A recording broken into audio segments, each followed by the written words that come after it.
সিয়াম সাধনার মাস পবিত্র মাহে রমজান উপলক্ষে সাজ সাজ রব গোটা মুসলিম বিশ্বে। রমজানে তারাবির নামাজ আদায়ের জন্য সবচেয়ে বড় আয়োজন রয়েছে পবিত্র কাবা শরীফে।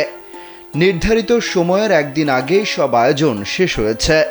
মুসল্লিদের জন্য বিশেষ প্রস্তুতি হিসেবে কাবা চত্বরে নতুন সবুজ কার্পেট বেছানো হয়েছে, যেখানে তারা আরামের সঙ্গে নামাজ আদায় করতে পারবেন।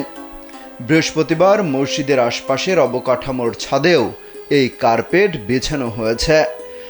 মক্কা ও মদিনার দুই পবিত্র মসজিদ সম্পর্কিত ওয়েবসাইট ইনসাইড দ্য হারামাইনে প্রকাশিত ছবিতে দেখা গেছে পুরো কাবা চত্বর সবুজ কার্পেটে আচ্ছাদিত করা হয়েছে।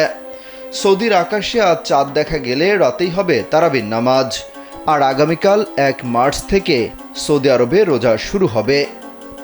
রমজানকে ঘিরে পবিত্র মসজিদুল হারামে প্রতিদিন লাখো মুসল্লির সমাগম হবে বলে ধারণা করা হচ্ছে।